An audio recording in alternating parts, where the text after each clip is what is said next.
They thought their software could erase me, but I'd make them choke on their mistake. This new software makes your position redundant, my boss explained while terminating me after 14 years as fleet logistics manager. My name is Wesley Carter, 41 years old, father of 2. I nodded like it made perfect sense while Quentin Morse, the operations director at Morse Freight, explained how their new logistics program would save the company nearly $225,000 0 cents annually. You're throwing away everything I built, I said, voice tight with barely restrained fury. Quentin shrugged. It's just business, Wesley.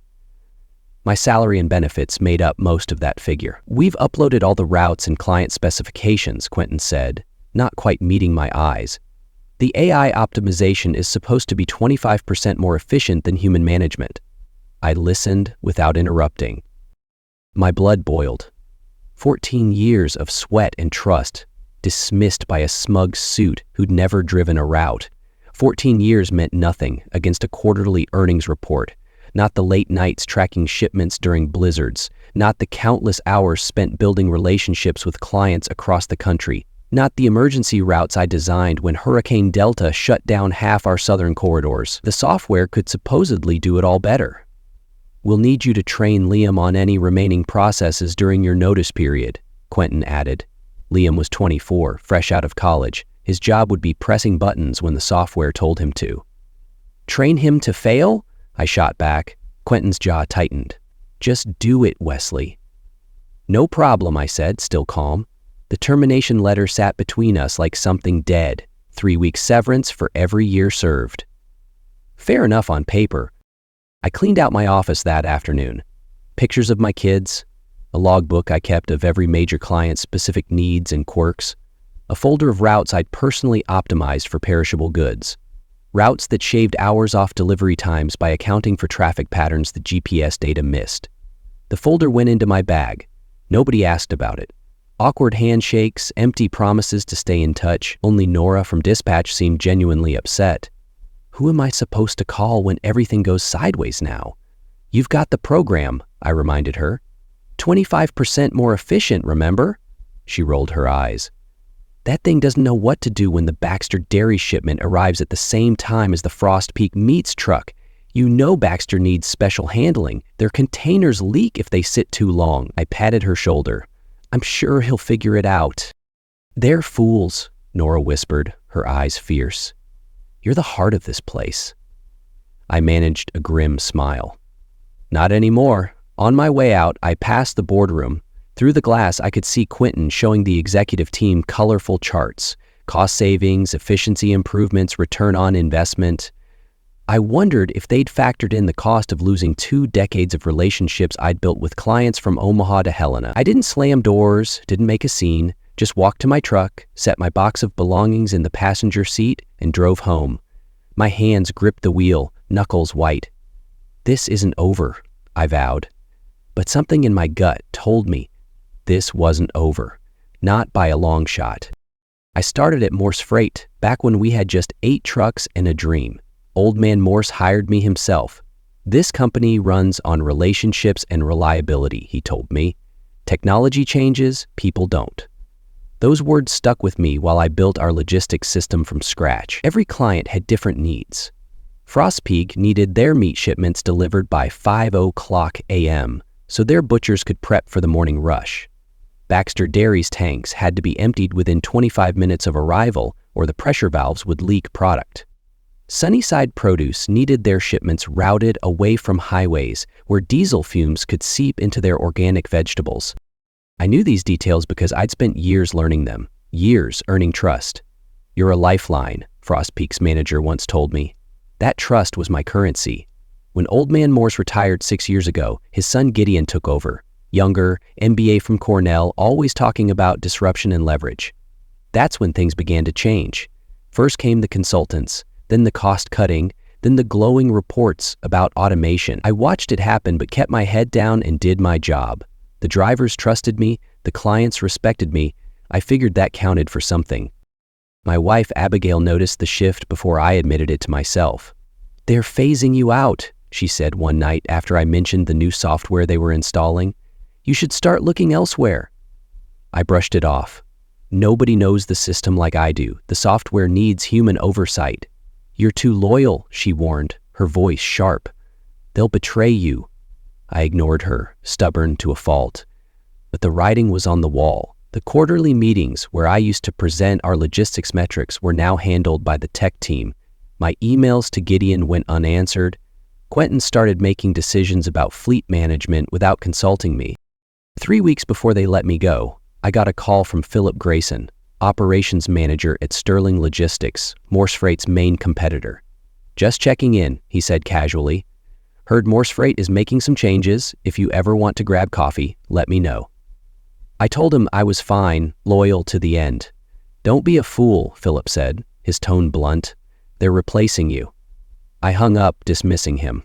The morning they fired me, Abigail didn't seem surprised when I called her from the parking lot. What will you do now? She asked simply. Take some time off, figure things out. But that night, after the kids were asleep, I pulled out the folder of routes I'd taken from my office.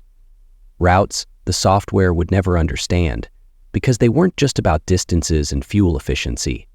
They were about knowing that Officer Caldwell always set up speed traps on Highway 14 on Fridays.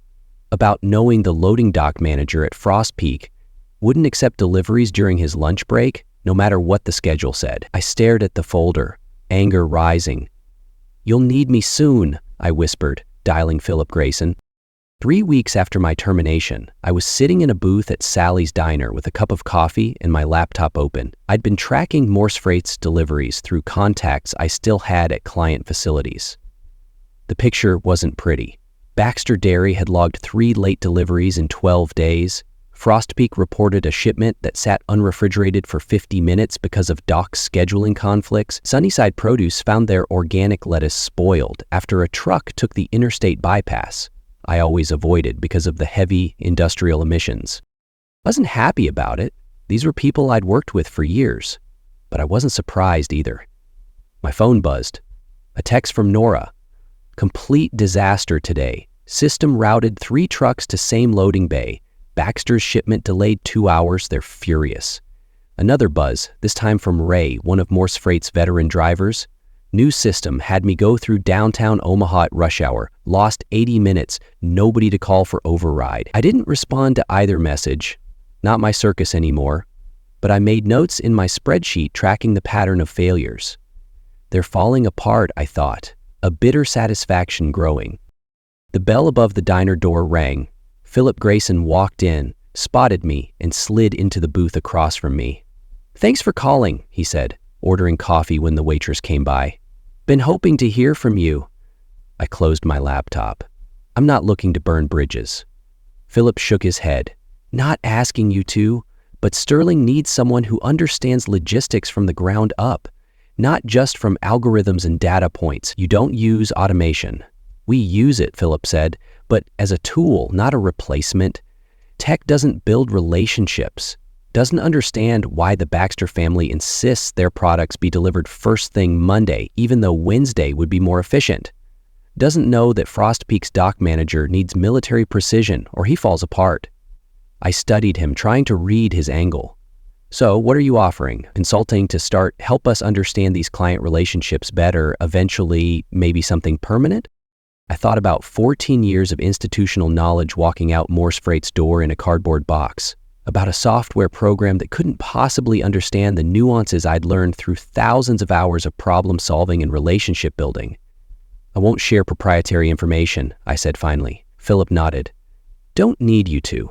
Just help us understand what these clients actually need, not what some algorithm thinks they need. I sat back, fingers drumming on my closed laptop.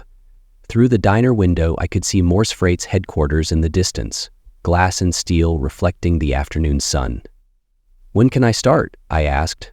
Philip smiled. How about right now? You're giving me a chance to strike back, I thought, shaking his hand. I'm taking it. I didn't feel vengeful, didn't feel like I was betraying Morse Freight. They'd made their choice, I was making mine. But as I opened my laptop again and began explaining the real needs of clients like Baxter and Frost Peak, something shifted inside me. A quiet determination replaced the hurt and confusion of the past weeks. I wasn't done. I was just getting started. The fire in my gut burned brighter. I'd show them what they lost. 1 month into my consulting work with Sterling, I got a call from Quentin Morse.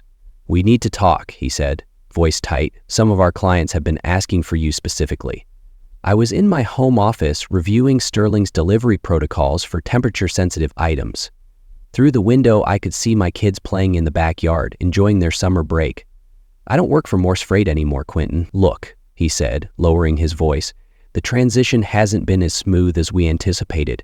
We're willing to bring you back as a consultant to help fix some issues."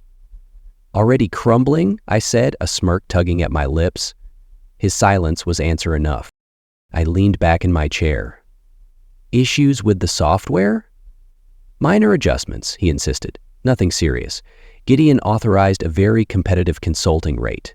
I thought about the data I'd been tracking. Morse Freight had lost 9% of their on-time deliveries in the past month.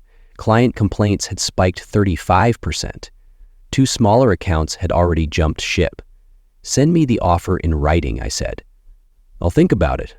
Abigail found me still sitting at my desk an hour later. "Morse Freight called?" I nodded. "They're struggling." She sat on the edge of the desk. And nothing. I've got a good thing going with Sterling." "But you're tempted," she observed. I was. Despite everything, I'd built that system. Those client relationships meant something to me. Maybe I could help both companies. Abigail raised an eyebrow but said nothing. "Don't let them pull you back," she warned later. "They don't deserve you." The next morning, I drove to Morse Freight for a meeting. The receptionist didn't know me, directed me to a conference room where Quentin, Gideon Morse, and Liam were waiting. "Wesley," Gideon said, rising to shake my hand, all smiles now that they needed something. "Appreciate you coming in. Let's get to it," I said, taking a seat. "What exactly do you need?" Quentin opened a laptop. "The system is functioning as designed, but there are certain client-specific requirements it's not accounting for." "You mean like Baxter's leaking containers or Frost Peak's loading dock schedule?" Liam looked up sharply. "How did you know we're having issues with those clients?" "Because I'm not an idiot," I snapped, leaning forward. "Unlike your system." I didn't mention my ongoing contact with their staff because I spent 14 years learning their quirks. "That's why I'm here, right?" Gideon cleared his throat. "We'd like you to document these special considerations so we can program them into the system." The request hung in the air. They wanted me to download 14 years of experience into their software so they could finish replacing me. "And you're offering?" $6,000 for 3 weeks of consultation, Gideon said. "Very generous considering." I looked at the 3 of them. Gideon, who decided algorithms were better than people. Quentin, who couldn't meet my eyes when he fired me. Liam, who knew just enough to be dangerous. "No," I said simply. Gideon blinked. "Excuse me, my knowledge and relationships aren't something I can just transfer to a program. That's not how this works." Quentin leaned forward. "Wesley, be reasonable. This is a generous offer." "It's not about the money," I said, standing up. "What you're asking can't be done by a consultant in 3 weeks. It takes years of direct client interaction." Gideon's face hardened. "We've heard you're working with Sterling now." And there it was, the real reason for this meeting as a consultant. "Yes, is that a problem?" "We consider that a conflict of interest," Gideon said coldly, "especially if you're sharing proprietary information about our clients." I felt a flash of anger but kept my voice steady. "I've shared nothing proprietary, but it's interesting that you're worried about that while simultaneously asking me to give you everything I know." "You're scared," I said, voice cutting. "You should be." "We'll be watching very closely," Gideon warned as I headed for the door and reaching out to our clients to ensure no inappropriate solicitation occurs. I paused in the doorway. "Maybe you should focus more on keeping those clients happy and less on what I'm doing." "Just a suggestion?" As I walked through the parking lot, my phone buzzed with a text from Abigail. "How'd it go?" I typed back. "They're scared." The call came 4 weeks later. I was in Sterling's main facility revamping their cold chain protocols when my phone lit up with Nora's number. "You won't believe what happened," she said, voice low like she was hiding in a bathroom stall or empty stairwell. "Frost Peak just pulled their business, entire account gone." I set down my clipboard. What happened? 3 shipments arrived with temperature damage in 2 weeks. Their CEO personally called Gideon. It was ugly. She paused. "Baxter's making noise too," and Sunny sighed. "The software still isn't working." Nora laughed bitterly. Oh, it's working exactly as designed, perfectly optimized for cost efficiency. Just turns out that's not what our clients actually need. They're imploding, I thought, a surge of vindication rising. After we hung up, I stared at the Sterling loading dock, watching the coordinated dance of forklifts and trucks. Philip walked up beside me. Everything okay? I hesitated, then decided on honesty. Morse Freight just lost the Frost Peak account. Philip raised an eyebrow. Big loss. Any idea who they're moving to? Not yet. I didn't mention that I had already submitted a proposal to Frost Peak on Sterling's behalf last week, anticipating this very scenario. Not technically solicitation since they had reached out first. That night, I received an email from Roger Frost himself. Dinner tomorrow. Need to discuss shipping options urgently. Overstakes the next evening. Roger didn't mince words. Your old company is a mess, Wesley. 3 shipments of prime beef spoiled. Do you know how much that cost us? I nodded sympathetically. Automated systems struggle with specialized requirements. Damn right they do. Roger cut into his steak aggressively. Gideon kept insisting the software would adjust, learn from its mistakes, but it kept making the same errors. What did he say when you terminated the contract? Roger's laugh was harsh. Tried to blame the drivers, then offered a discount. Never once admitted their fancy system was the problem. He pointed his fork at me.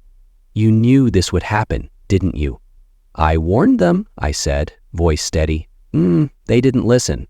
I took a sip of water. I knew there were aspects of the logistics that couldn't be easily programmed, yes. Well, Roger said, leaning back, I've reviewed Sterling's proposal, the one with your name on it. Competitive rates, dedicated routing, specialist. That's you, I assume. I nodded. When can you start handling our deliveries? Immediately. I've already prepared your specific protocols. Roger smiled for the first time that evening. That's what I want to hear. On my drive home, I got a call from a number I didn't recognize. It was Ellen Baxter from Baxter Dairy. Wesley, she said without preamble, we're having serious problems with Morse Freight. Heard you're with Sterling now. They're bleeding out, I thought, the weight of their failure settling in. The following week, Sunnyside Produce called, then 2 smaller clients. I didn't reach out to any of them first. I didn't have to. They all knew where to find me. When I told Philip about the growing list of former Morse Freight clients wanting to move to Sterling, he just smiled. Guess we'll need to fast-track that permanent position we discussed. That Friday, I drove past Morse Freight's headquarters on my way home. Through the glass facades, I could see people working late. Crisis mode. I felt a twinge of sympathy for the employees who had nothing to do with the decision to replace me, but then I remembered Quentin's words. This new software makes your position redundant. They had bet everything on technology, forgetting that logistics isn't just about algorithms and efficiency, it's about people, relationships, things a program could never understand.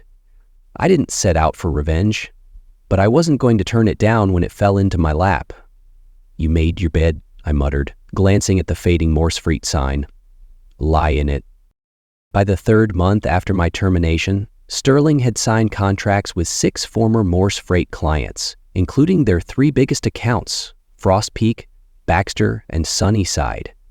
My new office had a window overlooking the loading docks, where I could watch the precision choreography I had helped design. Philip knocked on my open door one morning. Just got off the phone with Pinnacle Foods. They're jumping ship from Morse Freight, too. I looked up from my computer. That's their 4th biggest account. Was, Philip corrected with a smile. You free for lunch? The executive team wants to discuss your permanent role here. As we walked to the conference room, Philip lowered his voice. Heard through the grapevine that Morse Freight is in serious trouble. They've laid off 12% of their staff already. The news didn't please me as much as it might have. Those were good people losing their jobs because of bad decisions at the top. Any word on the software? Philip smirked. Apparently they've hired 3 consultants trying to fix it. Too little, too late. After a productive lunch, where I accepted the position of Senior Logistics Director at Sterling, I returned to my office to find Nora waiting for me.